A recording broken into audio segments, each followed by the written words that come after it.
It's the stuff of Hollywood suspense thrillers, except it's real, playing out now for an American family in Ecuador. On an exotic vacation off for a hike in the hills, the couple's teenage son suddenly vanishes in a matter of seconds. 18-year-old August Rieger vanished during a family hike, a vacation horror story unthinkable for any parent.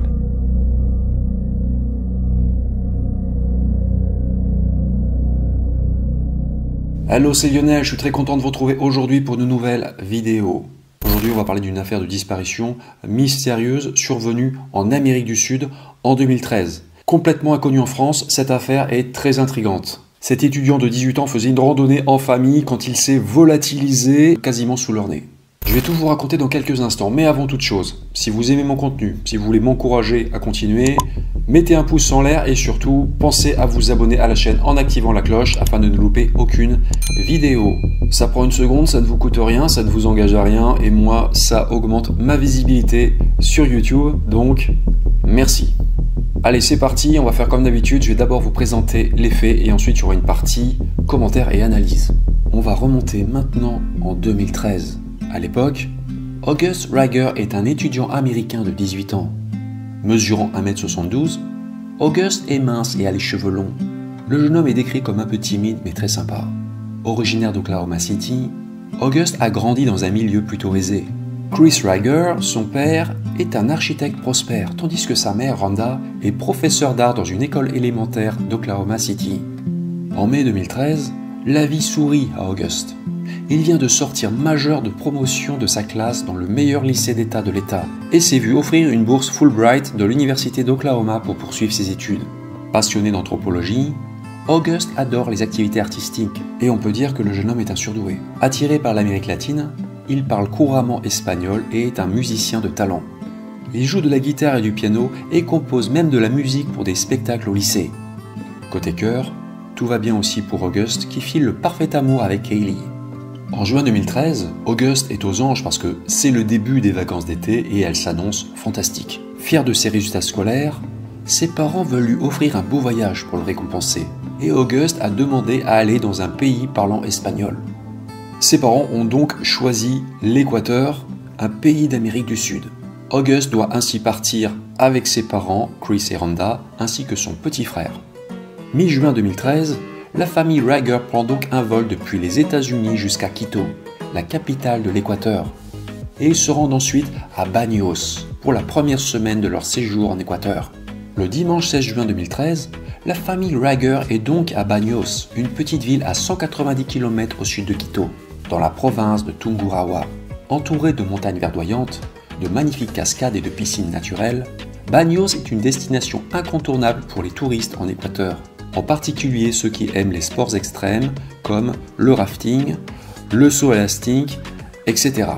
À seulement quelques kilomètres du volcan Tungurahua, l'un des volcans les plus actifs d'Équateur, la ville de Baños est considérée comme la porte de l'Amazonie, la plus grande forêt tropicale au monde. Et il est prévu qu'après leur séjour à Baños, la famille Rieger fasse une excursion de 3 jours en Amazonie. Le dimanche 16 juin 2013, la famille Rieger passe une journée tranquille à Baños. Et en début d'après-midi, elle veut faire une petite randonnée sur un sentier qui part tout près de leur hôtel. Le nom exact du sentier n'a pas été donné dans la presse, mais grâce à mes recherches, j'ai retrouvé l'endroit exact. Il s'agit du sentier menant au Mirador Cruz de Bella Vista, croix de Bellevue. D'une distance d'1,3 km, ce sentier est décrit comme court et peu difficile. Il mène de la ville de Baños jusqu'au sommet de la montagne qui offre une vue spectaculaire sur la vallée. C'est un sentier bien entretenu et emprunté par une masse de touristes chaque jour. Donc la famille s'engage tranquillement sur ce sentier qui grimpe dans la montagne parallèlement à la ville de Baños. Et 320 mètres plus loin, la famille fait un arrêt à un abri en bois qui sert de point de vue. En fait, elle fait juste un arrêt pour prendre quelques photos du panorama. Et August lui-même prend la pause avec la ville de Baños derrière lui. Il fait comme de nombreux touristes, tous les touristes prennent la même photo, c'est un endroit très fréquenté. Mais cette photo sera la dernière du jeune homme. Dans les minutes qui suivent, il va disparaître de la surface de la Terre. Après avoir pris quelques photos, la famille Rieger s'attarde un peu pour contempler la vue. Mais August a lui envie de repartir pour continuer le chemin jusqu'au Mirador. Il dit à ses parents qu'il les attendra en haut à environ 1 km de là. Donc August s'éloigne sur le sentier montagneux devant sa famille qui ne tarde pas à le suivre. Environ 5 minutes plus tard, monsieur et madame Rieger atteignent le Mirador Cruz de Bella Vista et ils sont surpris de ne pas voir August. Son jeune frère est lui arrivé juste avant ses parents et il n'a pas vu August non plus. Donc tout le monde commence à chercher August, évidemment. Pendant un bon moment, Chris et Rhonda cherchent leur fils. En vain.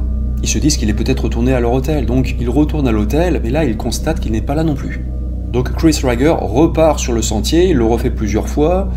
Malheureusement, August est introuvable. Incapable de le trouver, la famille Rieger se résout à appeler la police. Les autorités équatoriennes prennent l'affaire très au sérieux et lancent tout de suite d'importantes recherches. Plus de 150 policiers et volontaires accompagnés de chiens renifleurs fouillent la zone où August s'est évaporé, mais ils ne trouvent rien. Précisons qu'il est rigoureusement impossible de se perdre sur ce sentier parce que on voit la ville de Baños. Il suffit juste de descendre la pente et on rejoint le centre-ville. Au départ, on envisage un accident. Chris Rieger pense que son fils a pu tomber depuis une corniche rocheuse de la montagne, dans une région qu'il décrit comme une version équatorienne d'Aspen, au Colorado. Donc là, ils vont vérifier les pentes et les ravins, sans résultat. La possibilité d'une fuite volontaire est très improbable dans la mesure où August n'avait rien emporté avec lui, à part un sac à dos contenant un vêtement. Il n'avait pas d'argent sur lui, ni ses papiers. Il n'avait pas emporté son passeport. Donc les secours, bientôt renforcés par des effectifs de l'armée équatorienne, va passer le secteur au peigne fin, mais ils ne vont rien trouver.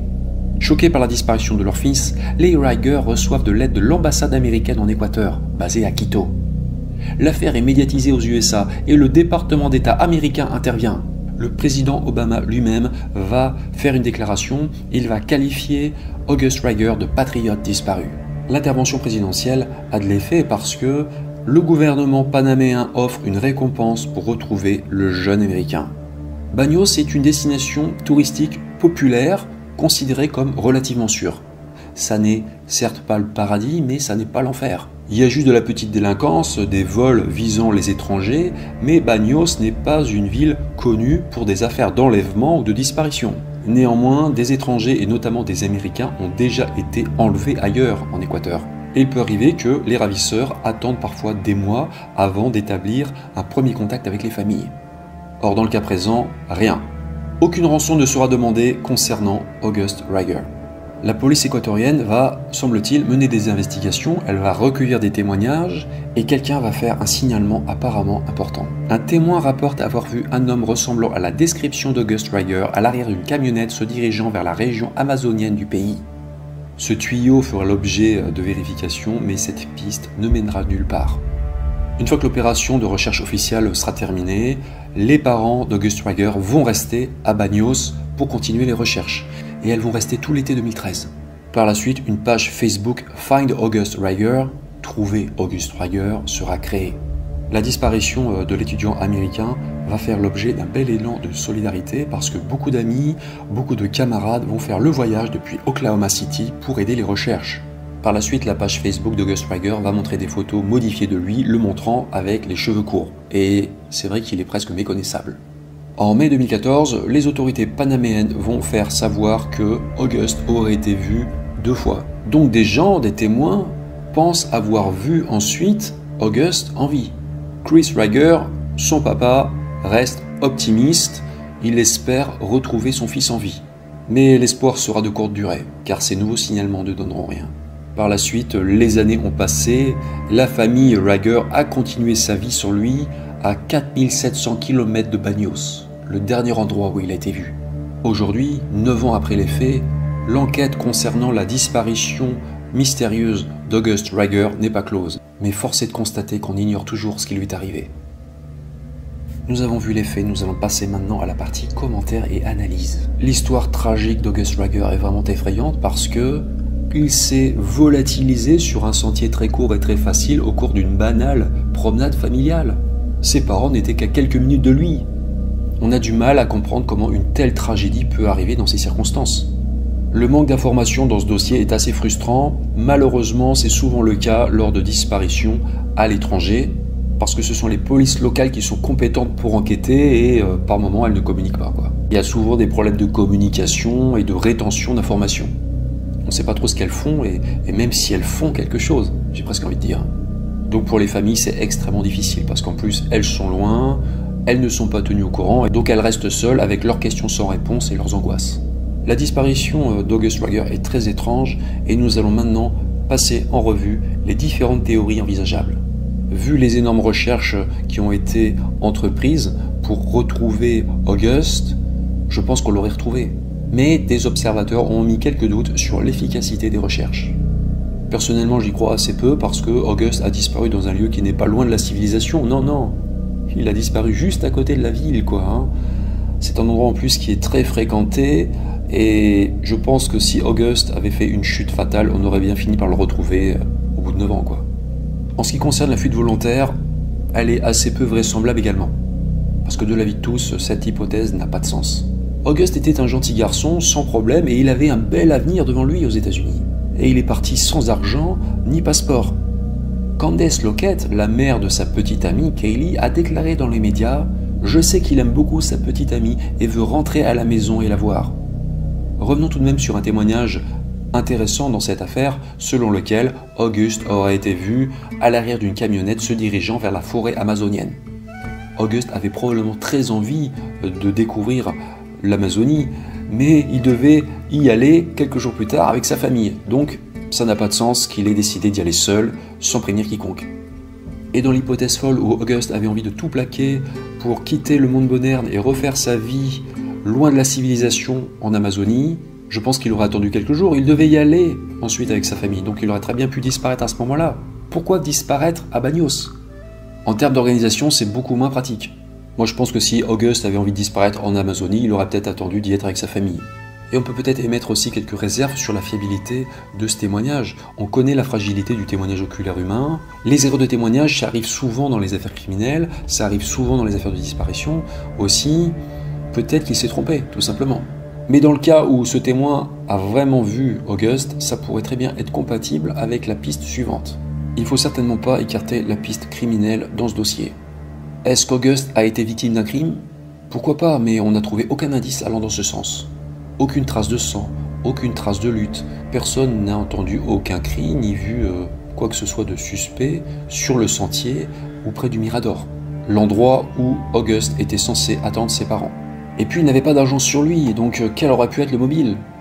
À la rigueur, l'enlèvement aurait plus de sens, il y a déjà eu des précédents en Équateur. Aucune rançon n'a certes été réclamée, mais j'ai quand même pensé à deux possibilités. La première est l'erreur de cible. Comme vous l'avez vu sur les photos, August avait les cheveux longs. Et vu de dos, on aurait peut-être pu le confondre avec une femme. Si des criminels l'ont enlevé, l'ont kidnappé, ils se sont peut-être rendus compte de leur erreur trop tard. Ils l'auraient alors supprimé pour ne pas qu'il parle.